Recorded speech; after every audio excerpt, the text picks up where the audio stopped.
Question number 5. Find the area between the x-axis and the curve y is equal to 4x minus x square. A little change in this question. हमें limits नहीं given इस question में. हमें ये नहीं पता कि हमने इस फंक्शन का एरिया मालूम करना है, बट कहां से लेकर किस वैल्यू से लेकर किस वैल्यू तक हम इसको फाइंड करें. तो हमने ये बात की थी कि आपके पास दो चीजों का पता होना जरूरी है एरिया फाइंड करने के लिए with the help of definite integral के area above the X axis बन रहा है और below the X axis. And the second thing, limits available हों कि हमने कहां से लेकर कहां तक इसका एरिया फाइंड करना है. अब इसमें हमारे पास वैल्यू नहीं गिवन, लिमिट्स नहीं available. We first find the points where the curve cuts X axis. और उसके लिए एक्स एक्सिस पर कट्स का मतलब एक्स इंटरसेप्ट्स मालूम करने हैं. और X intercepts is actually the thing where Y is equal to 0, यानी एक्स एक्सिस पर y की वैल्यू 0 होती है. तो अगर हम y को 0 पुट कर दें तो आपके पास x की वो वैल्यूज आ जाएंगी जहां पर ये फंक्शन या ये जो y की वैल्यू है ये x एक्सिस को कट करेगी. So putting y is equal to 0 और y 4x minus x square है, सो दैट विल बी 0. और यहां से सिंप्लीफाई किया, इसकी फैक्टराइजेशन, x कॉमन निकला 4 माइनस एक्स. तो x की दो वैल्यूज आ गई. One is x is equal to 4 and second is 4 minus X is equal to 0 which will give you x is equal to 4. So value of x 0 and 4. लिहाजा हम ये कह सकते हैं curve cuts the x axis at 0 0 because y is 0. ये y तो हमने 0 ही रखा हुआ है. x की एक वैल्यू 0 आई और एक वैल्यू 4. इसका मतलब है कि y ये जो फंक्शन है, ये कर्व है, ये x एक्सिस को दो जगह पर इंटरसेप्ट कर रहा है. One is 0 0 and other is 4 0. That is the area in interval 0 to 4 is above the x axis. ये कैसे पता चला? हम यहां पर इसका ग्राफ बना सकते हैं उन्हीं रूल्स के तहत जो हम पहले फाइंड कर चुके हैं. So required area is 0 to 4 y dx. जी, ये आपके पास इस फंक्शन का ग्राफ बन जाएगा. जब हम x की वैल्यू 0 दें तो 0 और 0, y की वैल्यू 0. दूसरी जो x की वैल्यू हमें मिली जहां पर ये ग्राफ x एक्सिस को इंटरसेप्ट कर रहा है वो है 4. जब हमने 4 पुट किया तो 4 इंटू 4 के 16 माइनस 4 का स्क्वायर 16, 16 माइनस 16 इज 0. लिहाजा 0 पर और 4 पर ये ग्राफ, ये कर्व x एक्सिस को इंटरसेप्ट करेगा. अब रह गया सवाल कि क्या ये इसके दरमियान में वैल्यू पर ये ग्राफ ऊपर बनेगा या नीचे बनेगा. हम यहां पर कोई वैल्यू दे दें, जैसे हम पहले ही बात कर चुके हैं कि इसके दरमियान में आप कोई भी वैल्यूज पुट कर दीजिए. से 1 तो 4 माइनस 1 3, तो 1 पर वैल्यू मिल गई 3. 2 अगर हम पुट करें 4 2 जार 8 और 2 का स्क्वायर 4, 8 माइनस 4 4, तो 2 पर वैल्यू 4.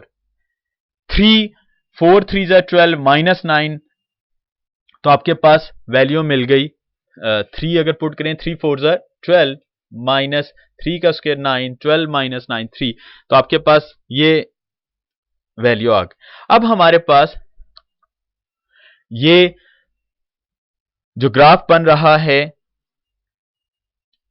इसमें आपके पास this one is the required region and this is actually above the X axis. ये above the X axis value मिल रही हैं. लिहाजा जब हम इसको इंटीग्रेट करेंगे तो इस फंक्शन की पॉजिटिव वैल्यू कंसीडर करेंगे. तो ये इस क्वेश्चन में एक एक्स्ट्रा काम था कि लिमिट्स अवेलेबल नहीं थी. हमने पहले एक्स इंटरसेप्ट्स मालूम किए कि ये ग्राफ या कर्व एक्स एक्सिस को कट कहां पर कर रहा है. उसके लिए y को 0 पुट किया.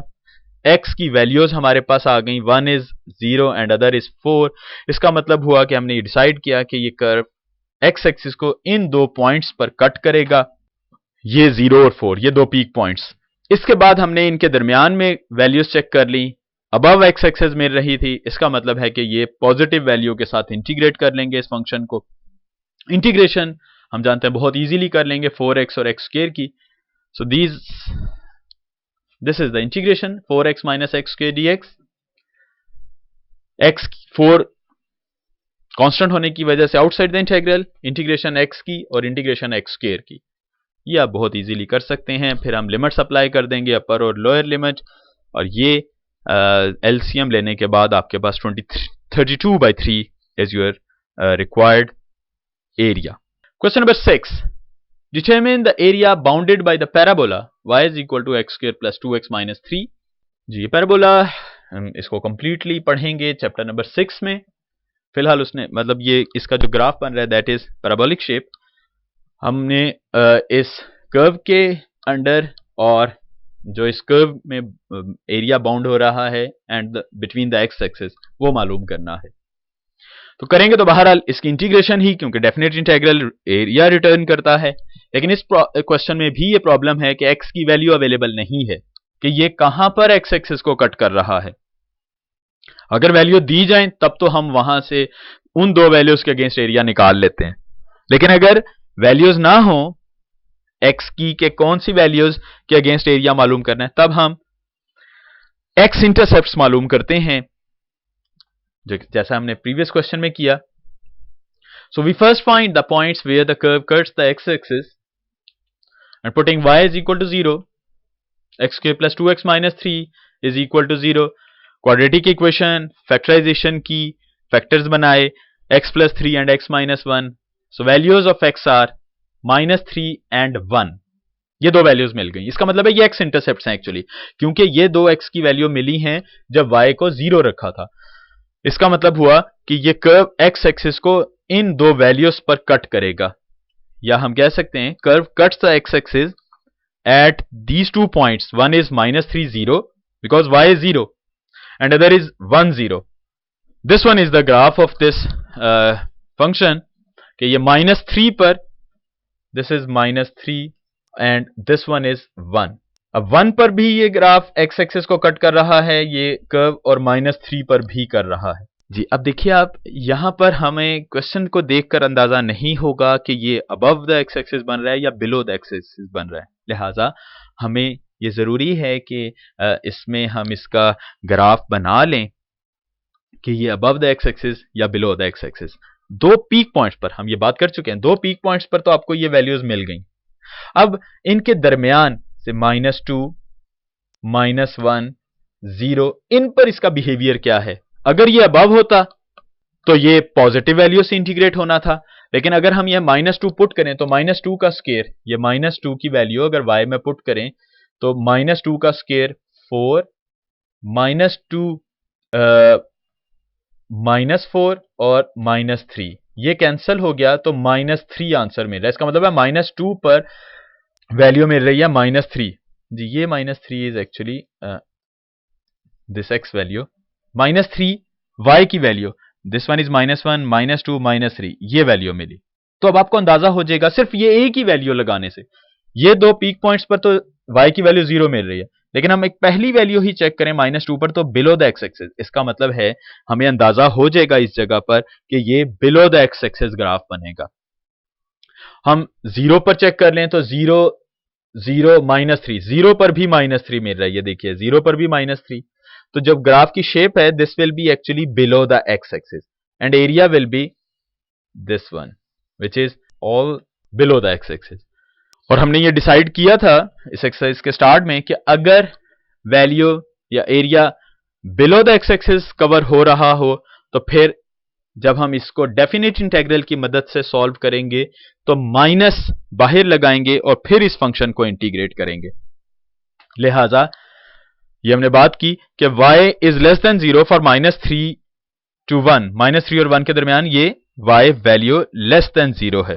That is the area in the interval under -3 to 1 is below the x-axis, so required area is minus, this minus sign is notable thing, ये माइनस और फिर बाकी वैसा ही काम, यानी ये दो x की वैल्यूज और ये फंक्शन जिसको इंटीग्रेट करना है।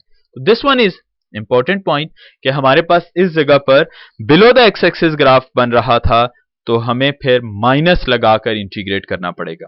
आगे इंटीग्रेशन इज वेरी सिंपल, हम बहुत इजीली इसको इंटीग्रेट करते आए हैं पहले भी और ये भी इजीली हो जाएगी कि एक्स स्क्वायर की इंटीग्रेशन अलग, 2x की अलग और 3 की अलग इंटीग्रेशन, बाहर वाला माइनस अप्लाई कर देंगे माइनस ये -2 और ये +3 जी। अब आप इंटीग्रेट कर लीजिए एक्स स्क्र की x³/3, x की इंटीग्रेशन x²/2 और 1 की integration x। Then applying limits, simplify.